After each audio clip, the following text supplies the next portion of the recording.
You're listening to Britain's Most Hideous Crimes on Planet Radio Huddersfield. Hello and welcome to Britain's Most Hideous Crimes with me, Emily Wilson. Just a pre-warning for those of you out there who are squeamish, may have children listening, or do not like violent and somewhat graphic content, today's show will be discussing the Yorkshire Ripper. He caused devastation to 13 families. Later on in the show, we will be hearing from former crime journalist who covered the trial at the Old Bailey, footage of the hoax tape, the police conference from when he was caught, and also stories and views from members of the public about how they felt when the Yorkshire Ripper was at large. But first, here is a clip of the first victim's son, Richard McCann.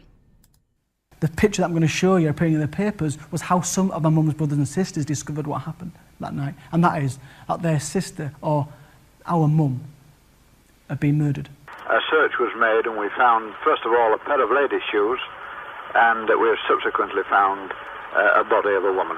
Emily Jackson, found murdered, Leeds 1976. Patricia Atkinson, found murdered, Bradford 1977. Helen Ritter. Over the past 4 years, 12 women have been horribly murdered and mutilated by a sick, sadistic maniac, the Yorkshire Ripper. I see you are still having no luck catching me. I have the greatest respect for you, George, but Lord, you are no nearer catching me now than 4 years ago when I started. Helen Richter was 18 when Peter Sutcliffe brutally attacked and murdered her. She had been covered with a sheet of asbestos. Her clothes had been scattered everywhere. There were 3 stab wounds to the chest, including indications of multiple stab wounds through the same wounds, and scratch marks also on her chest. It is said that Sutcliffe had hit her over the head with a hammer, and that Sutcliffe grabbed Helen Richter by the hair and dragged her to the end of the woodyard before the murder took place.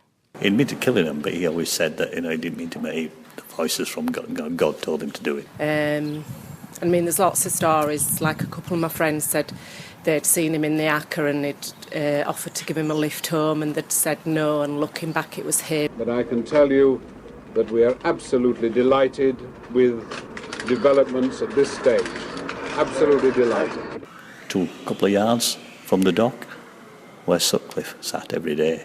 So a couple of yards, and he looked so insignificant. He didn't look like this monster everybody imagined.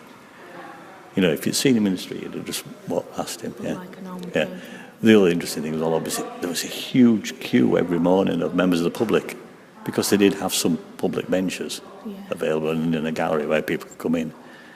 And there were hundreds of people queued round the court every day, just on the off chance of getting in to see it. It's decades since Peter Sutcliffe's crimes terrorised the country. Violent murders by the man who became known as the Yorkshire Ripper.